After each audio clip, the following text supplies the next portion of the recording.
पास eight class के जो mathematics की बुक है उसमें फर्स्ट चैप्टर है ऑपरेशन ऑन सेट। ठीक है, ऑपरेशन ऑन सेट जो चैप्टर है हमारा उसमें हम डिफरेंट सेट पढ़ेंगे।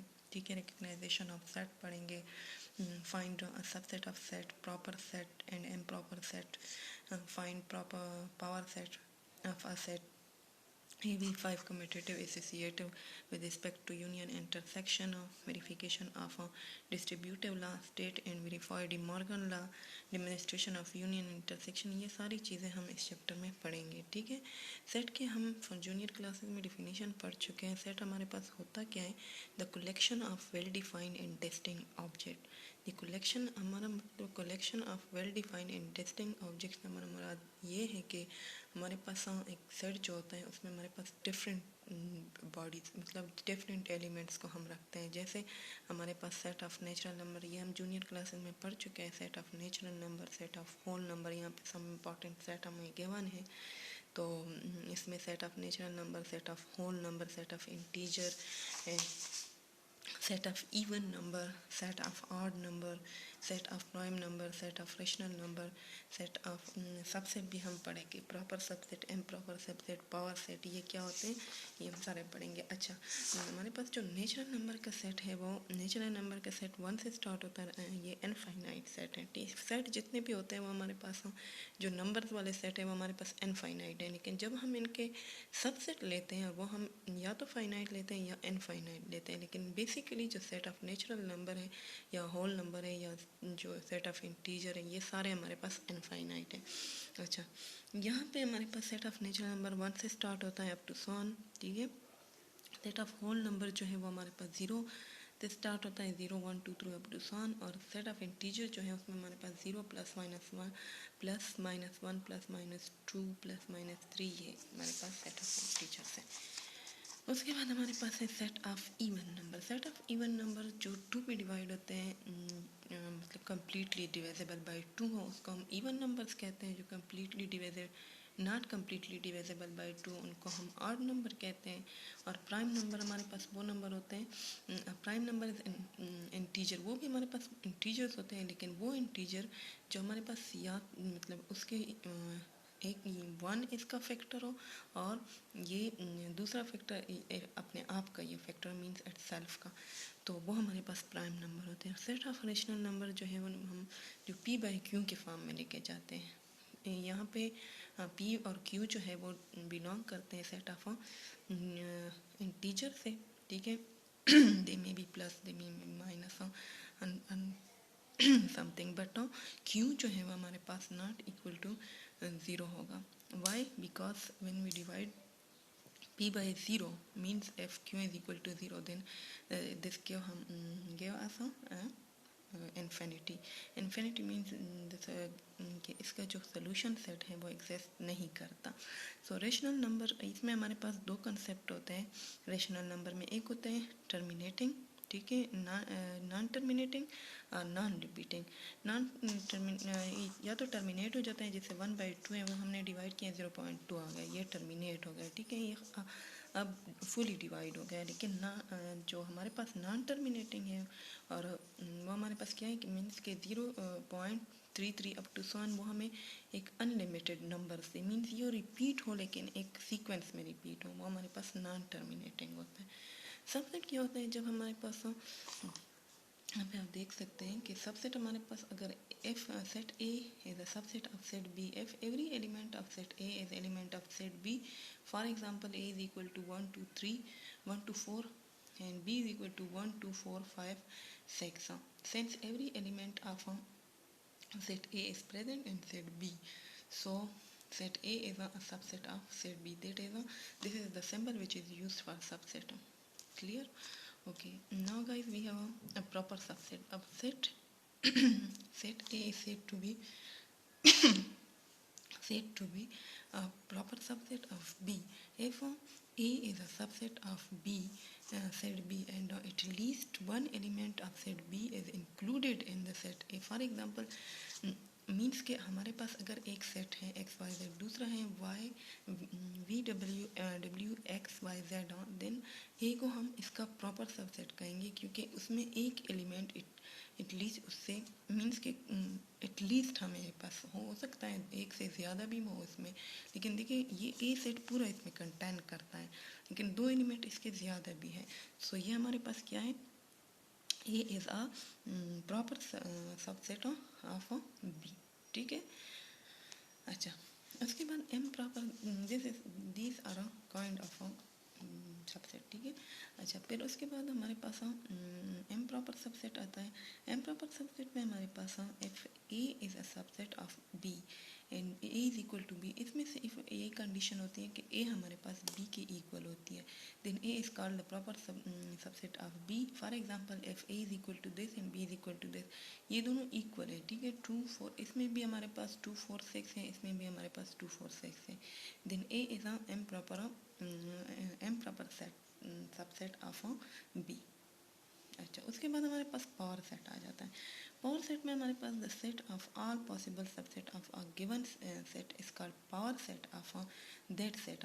फॉर मीन्स के इसके सारे एलिमेंट इससे बिलोंग करते हैं, मीन जो हमने सबसेट बनाए हैं वो सारे पॉसिबल सबसेट जितने इनके बनाए हैं, फर्स्ट कर एक सेट है उनके हमने पॉसिबल सबसेट बना लिए।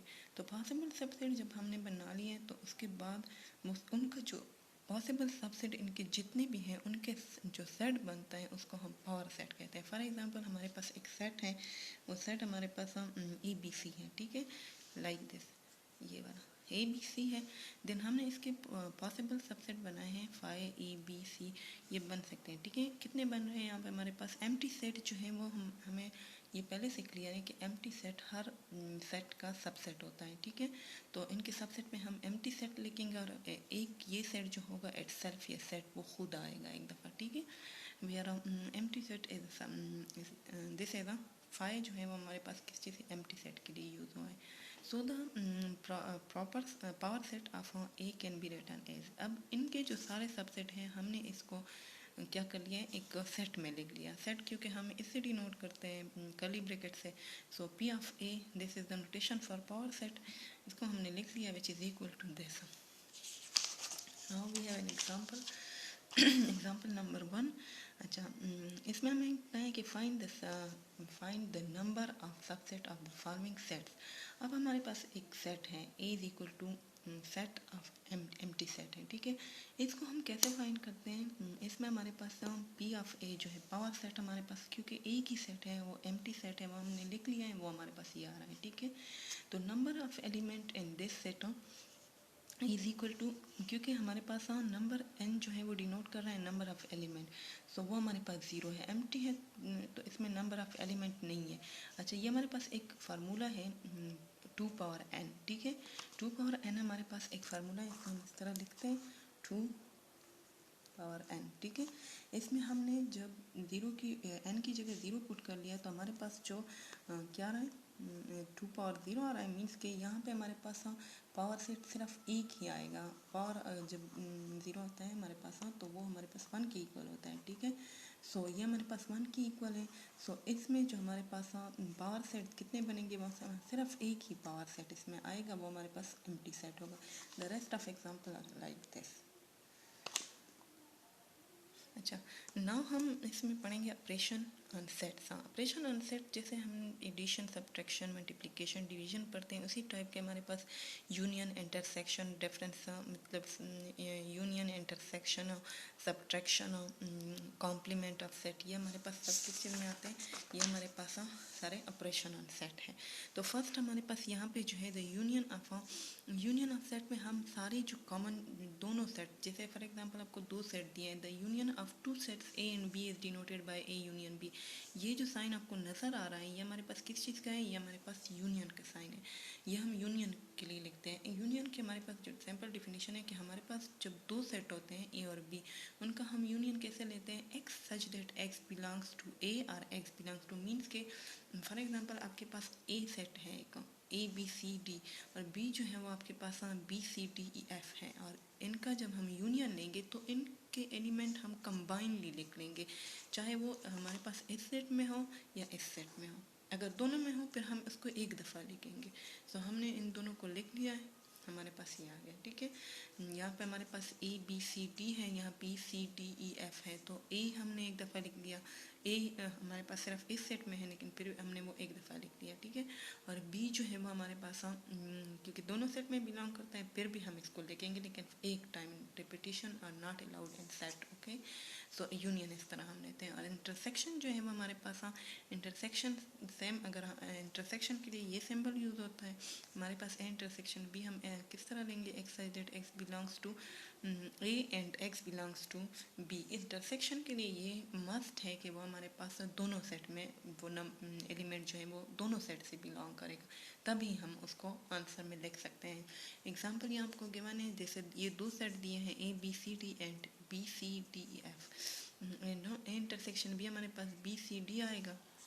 डिफरेंस क्या इसका आएगा, सॉरी, अच्छा यहाँ पे हमारे पास ए इंटरसेक्शन बी जो है, देखिए बी इस सेट में है, इस सेट में भी है, इसलिए हमने इंटरसेक्शन में लिखा है। सी जो है इस सेट में भी है, इस वाले सेट में, सो यहाँ पे हमने लिखा है सेम डी भी इस में है, तो ये इसका क्या हो गया, इंटरसेक्शन हो गया।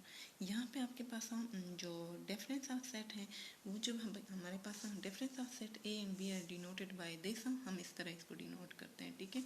इसको हम माइनस साइन भी इसके बीच में लिख सकते हैं, ठीक है, simply. So A difference B हमारे पास डेफिनेशन क्या है, X such that x belongs to A and X does not belong to B.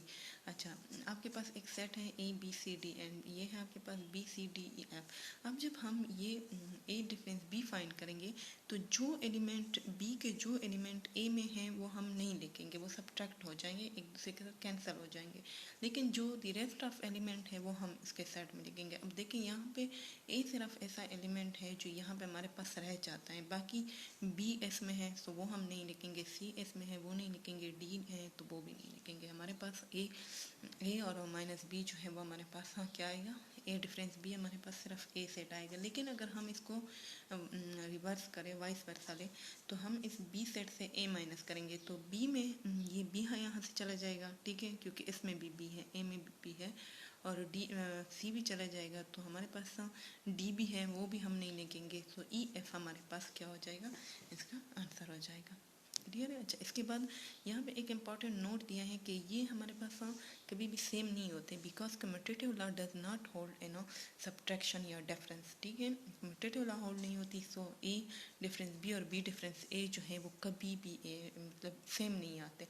जो कॉम्प्लीमेंट ऑफ सेट क्या होता है, the universal set is a set containing of all elements under consideration in a particular situation. If the universal set is a U, then A is a subset of B, then हमारे पास complement set क्या होगा, complement set हमारे पास एक set होता है universal set.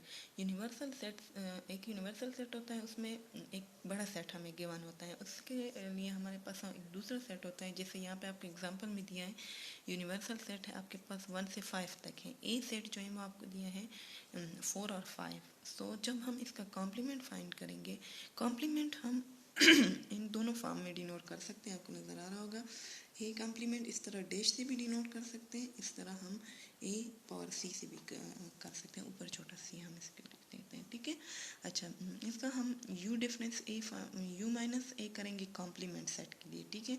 आपने दोनों नहीं लिखने, या तो ए कॉम्प्लीमेंट ये लिखना है या ये लिखना है। तो हमारे पास 1 2 3 इससे हम माइनस करेंगे तो 4 5, क्योंकि ए सेट में 4 5 है तो वो निकाल के हमारे पास 1 2 3 आ जाएगा, ठीक है। ये हमारे पास ऑपरेशन ऑन सेट है।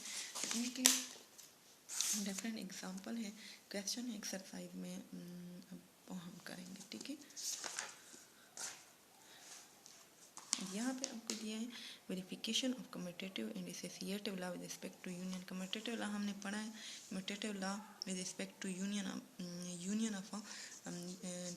And intersection. अच्छा, ए यूनियन हमने एडिशन के लिए पढ़ा है, मतलब ए यूनियन बी और बी यूनियन ए, ये कम्यूटेटिव लॉ है विद रिस्पेक्ट टू यूनियन। ये जो है हमारे पास commutative law, A intersection B is equal to B intersection A, this is commutative law with respect to intersection, ठीक है। इस तरह का हम इस तरह करेंगे, दो सेट हमें गिवन है, ठीक है, इसका हम इंटरसेक्शन लेंगे, यूनियन फर्स्ट हम यूनियन के लिए प्रूव करेंगे। यूनियन के लिए लिया है तो A union B is equal to B union A, इनका यूनियन लेंगे हमारे पास ये आएगा, ठीक है, 1 2 3 1 2 3 4 5 6, ठीक है। पहले हमने लेफ्ट हैंड साइड लिया है, फिर राइट हैंड साइड लेंगे बी यूनियन ए, तो उसमें हमारे पास 1 2 3 4 5 6 आया है।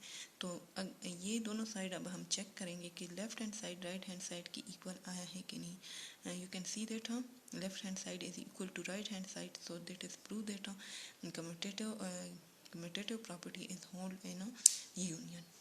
सेम फॉर इंटरसेक्शन, सेम हम करेंगे, पहले लेफ्ट हैंड साइड लेंगे, इसका इंटरसेक्शन लेंगे, फिर राइट हैंड साइड का, वो दोनों इक्वल आ गए तो हमारे पास इसमें देखिए यहाँ भी 4 आया है और यहाँ भी 4 आया है, ठीक है। सो ये हमारे पास क्या है, ये भी हमारे पास प्रूफ होते हैं, ठीक है। सेम अब एसोसिएटिव लॉ के लिए करेंगे, वो हमारे पास उसमें भी हम इसी तरह पहले लेफ्ट हैंड साइड लेंगे, फिर राइट हैंड साइड लेंगे। अगर ये दोनों इक्वल आ जाएं तो इट्स मीन्स कि हमारे पास एसोसिएटिव लॉ होती क्या है, वो हमने जूनियर क्लास में पढ़ा है, यहाँ लिखी हुई भी है, A union into B union C which is equal to A union B into union C, ठीक है। इसके लिए भी हम सेम इसी तरह करेंगे, पहले लेफ्ट हैंड साइड करेंगे, फिर राइट हैंड साइड, और विद रिस्पेक्ट टू इंटरसेक्शन के लिए भी क्लियर है। ये यहाँ पे इस एग्ज़ाम्पल के मैंने ये एग्ज़ाम्पल होमवर्क हो गया, ये इंशाल्लाह आप लोग एज अ असाइनमेंट लेंगे, एज अ होमवर्क लेंगे। Thank you.